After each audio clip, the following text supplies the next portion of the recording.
ছেলে PLID L4 L5। মানে কোমর ব্যথা থেকে মানে মূলত সমস্যাগুলো তো কি শরীরে ব্যথাগুলো কি হতো? ব্যথাটা হয়তো আমি নিচে ঝুঁকতে পারতাম না, নিচে ঝুঁকলে আমার রক্ত টান লাগতো দোনো সাইডে, রুকুতে যাইতে পারতাম না, বাড়ি কিছু জাগাইতে পারতাম না, মানে এরকম খারাপ অবস্থা ছিল। এরকম খারাপ অবস্থা ছিল। এই যে এখানে যে চিকিৎসা নিলেন, এখানে চিকিৎসাটা কেমন ছিল? আপনি কতটুকু সুস্থ হয়েছেন যদি একটু বলতেন।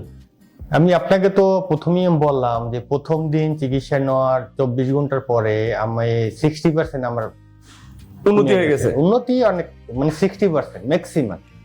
প্রথম দিন চিকিৎসা না 24 ঘন্টা পরে? জি জি। আপনার কাছে কোনো ভিজিট নেয় নাই স্যার? জি না। কোনো টেস্ট? জি না। তারপর হচ্ছে যে এখানকার যে চিকিৎসা খরচটা এটা আসলে কেমন আপনার কাছে মনে এটা হয়? আমি আপনাকে কি বলবো যে এখানে যে ট্রিটমেন্ট খরচ, তো অন্য জায়গায় যদি 2-10টা টেস্ট দেয়, টেস্টে যে টাকাটা চলে যায়, এই টাকা দিয়ে এখানে ইনশাল্লাহ ট্রিটমেন্ট শেষ করে আরো মনে হয় টাকা অবশিষ্ট থাকবে আমি মনে করি। তার মানে হচ্ছে আপনি অন্য একজন ডক্টর দেখালে সেখানে যে টেস্টের খরচ যায় সেই খরচ দিয়ে এখানে মোটামুটি চিকিৎসাটা করে ফেলানো যায়। আমার মনে হয় আরো টাকা বাঁচবে। আরো টাকা বাঁচবে আমার মনে হয়। আচ্ছা, আপনি কি এসে যে চিকিৎসা নিছেন এখানে? জি জি। স্যার আসসালামু আলাইকুম। ওয়ালাইকুম আসসালাম। কতদিন পর আসলেন? নিয়ে আসছি 12 দিন পরে। 12 দিন পরে আবার আসছেন আজকে? জি। কেন আসছেন আজকে? ট্রিটমেন্টের জন্য। ও লাস্ট ট্রিটমেন্ট ছিল আজকে? লাস্ট ট্রিটমেন্ট না, আরেক ট্রিটমেন্ট বাকি আছে। আজকে 9 নাম্বার সেকশন। 9 number session. জি। আজকে কি 9 নাম্বার সেশন? জি। কেমন ছিলেন এই যে গত এতদিন 12 দিন বাসায় গিয়েছিলেন, কেমন ছিলেন বাসায় গিয়ে? আমি বাসায় ছিলাম আলহামদুলিল্লাহ, আমি একদম স্বাভাবিক সুস্থই ছিলাম। স্বাভাবিক সুস্থ ছিলেন? স্বাভাবিক সুস্থই। কোনো প্রবলেম হয় না? ব্যথা ব্যাক করে নাই? না, কোনো ব্যাক করে নাই। কেমন লাগলো এই যে এখানকার যে ট্রিটমেন্টটা নিয়ে আপনি বাসায় গিয়ে একদম স্বাভাবিক সুস্থ ছিলেন, কেমন লাগলো লাইফটা তখন? আমি আলহামদুলিল্লাহ আল্লাহর কাছে লাখ লাখ শুকরিয়া, অনেক ভালো ছিলাম এবং অনেক ঘোরাঘুরি করছি, অনেক কিছুই করছি 10-12 দিনে। মনে হচ্ছে লাইফটা নতুন করে আমি এনজয় করছি। স্যার আপনার মূলত কি সমস্যাটা ছিল যদি একটু বলতেন? আমার ছেলে পিএলআইডি L4 L5। মানে কোমর ব্যথা থেকে মানে মূলত সমস্যাগুলো তো কি শরীরে ব্যথাগুলো কি হতো? ব্যথাটা হয়তো আমি নিচে ঝুঁকতে পারতাম না, নিচে ঝুঁকলে আমার রক্ত টান লাগতো দোনো সাইডে, রুকুতে যাইতে পারতাম না, বাড়ি কিছু জাগাইতে পারতাম না, মানে এরকম খারাপ অবস্থা ছিল। এরকম খারাপ অবস্থা ছিল। তো পরবর্তীতে এইটা নিয়ে কতজন ডাক্তার দেখাইছিলেন আপনি? আমি এইটা নিয়ে একজনই ডক্টর দেখাইছিলাম। একজনই ডক্টর দেখাইছিলেন? সেটা কি আমাদের স্যার নাকি এর আগে না আরেকজন? না, সেটা আমি খুলনাতে দেখাইছি। ও ওই ডক্টর কি বলেছিল তখন? ও ডক্টর বলছে আপনি মেডিসিন খান, আর যদি না হয় তাহলে আপনি অপারেশন করেন, না হলে আপনি অন্য একটা সিস্টেম আছে, একটা ইনজেকশন নেন। ওই ইনজেকশনের দাম বলছিল অনেক, কিন্তু আমি তাতে রাজি হই নাই। পরে আমি চলে আসছি ওখান থেকে, কিছু মেডিসিন দিয়েছিল, মেডিসিন যতদিন খাইছি ততদিন ভালো ছিল। আবার মেডিসিন যখন শেষ তখন আবার সেই আগের চেয়ে বেশি ব্যথাটা আরো বেশি অনুভব হইতো।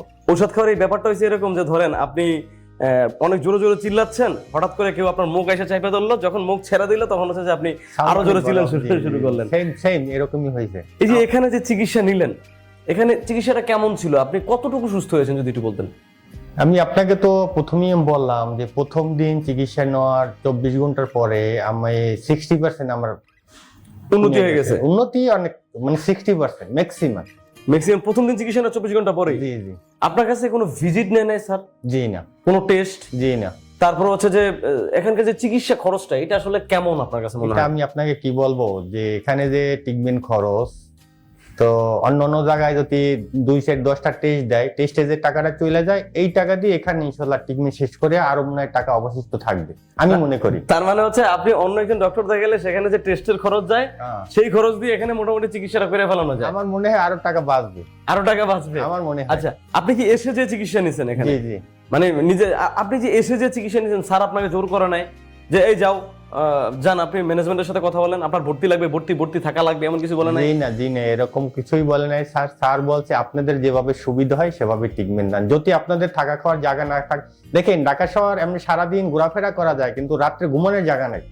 এরকম যে ব্যক্তিরা আসে তারা হয়তো এখানে থাকে, যারা আশেপাশে বাসা আছে বা ফ্যামিলি আছে তারা হয়তো দূর থেকে এসে ট্রিটমেন্ট দেয়, তাতে কোনো বাধা নাই। আচ্ছা আচ্ছা। আর এখানে যারা থাকে, আমি এইমাত্র ট্রিটমেন্ট দিলাম, আমরা 3 জন একসাথে, ওরা ভর্তি এখানে আছে। তোরা জিজ্ঞেস করলো বা বললো যে ভাই এখানে থাকা খাওয়ার সুবিধা অনেক ভালো, বা থাকার পরিবেশ অনেক সুন্দর, তারা যারা এখানে উপরে কাজ করে এগুলো বিএপি অনেক সুন্দর, সেম ফ্যামিলির মতো তারা আপ্যায়ন করে। আচ্ছা আচ্ছা। স্যার এই যে চিকিৎসা নিলেন এখানে আপনাকে কোনো ঔষধ খাইতে দেওয়া হয় নাই? জি না, এখানে কোনো মেডিসিন ছাড়া ট্রিটমেন্ট। মানে মেডিসিন ছাড়া ট্রিটমেন্ট হয়? এখানে মেডিসিন ছাড়া ট্রিটমেন্ট।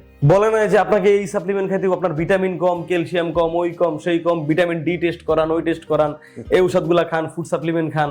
জি না, এরকম কোনো এখানে মেডিসিন, আমি বললাম না মেডিসিন বিহীন ট্রিটমেন্ট। মেডিসিন বিহীন ট্রিটমেন্ট, মেডিসিন বিহীন শুধুমাত্র অ্যাডভান্স আকুপাংচার এবং বিভিন্ন রকমের চায়নার এবং বর্তমানে মেডিকেল ট্র্যাডিশনাল চিকিৎসাগুলো নিয়ে আর কি চিকিৎসাগুলো করানো হয়। যেটা বলবো, যেটা আমি বুঝি, আমি তো ডক্টর না, তারপর আমার মন থেকে যেটুকু বুঝি, আমার মনে হয় যে স্যার যে এখানে রাশেদ স্যার যে ট্রিটমেন্ট দেয়, এই ট্রিটমেন্ট আমার মনে হয় পুরা সম্ভবত, আমি জানি না ভুল হয় কিনা, তো এটা চায়না টেকনোলজি একটা ট্রিটমেন্ট। আচ্ছা আচ্ছা আচ্ছা, দেখ স্যার বেশিক্ষণ কথা বলবো না স্যার, হচ্ছে আপনার নামটা যদি একটু বলতেন আমাদের। আমার নাম মোহাম্মদ জুলহাস। আপনার বয়স? আমার বয়স 41। পেশায় কি করেন আপনি? আমি একজন প্রবাসী। কোন দেশে থাকেন? আমি বাহারাইন থাকি। বাহরাইনে থাকেন। কতদিনের জন্য আসছেন বাংলাদেশে? বাংলাদেশে আমি শুধু ট্রিটমেন্টের জন্য আসছি। এই শুধু ট্রিটমেন্ট নেওয়ার জন্য? এখন পুরোপুরি সুস্থ, আবার চলে যাবেন? চলে যাব। যাক, শুনে আমি খুবই 3 ভালো মাস লাগলো। 21 দিন আগে বাহারাইন গেছি, 3 মাস 21 দিন পরে আবার বাংলাদেশে আসছি শুধুমাত্র ট্রিটমেন্টের জন্য? ট্রিটমেন্ট দেওয়ার জন্য। যাক, শুনে খুবই খুশি হলাম, খুবই ভালো লাগলো, এবং আপনি সুস্থ আছেন এটা জেনে আমাদেরও খুব ভালো লাগছে। এবং আমি বলবো আমাদের যে প্রবাসী ভাইয়েরা এখন এই ভিডিওটা দেখছেন তাদেরকে বলবো যে আপনারা অন্তত একদিনের জন্য এখানে আসেন, একদিন চিকিৎসা নেওয়ার পরেই আপনি বুঝতে পারবেন যে আপনি সুস্থ হচ্ছেন কিনা। আপনি যদি বাংলাদেশের কোথাও আপনি চিকিৎসা নিয়ে ফেল হন, আপনি সুস্থ হচ্ছেন না, বা ইন্ডিয়াতে গেছেন সুস্থ হচ্ছেন না, বা ওয়ার্ল্ডের যে কোনো জায়গায় গিয়ে আপনি চিকিৎসা পায় আপনি সুস্থ হন নাই, আপনি শুধু, আমি বলবো যে একদিনের জন্য এখানে আসেন, একদিনের জন্য ট্রাই করেন এই চিকিৎসাটা। আপনি কেন বলবেন না, আমি বলবো।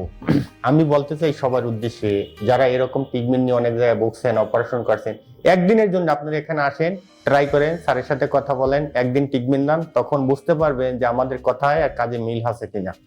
আপনাকে অসংখ্য ধন্যবাদ স্যার, দোয়া করি আপনি সারা জীবন এরকম সুস্থ এবং ভালো থাকেন। আমাদের জন্য দোয়া করবেন, স্যারের জন্য দোয়া করবেন, আমাদের ডক্টর রাশেদ অ্যাডভান্স আকুপাংচারের জন্য দোয়া করবেন। আল্লাহ হাফেজ স্যার, আসসালামু আলাইকুম। ওয়ালাইকুম আসসালাম।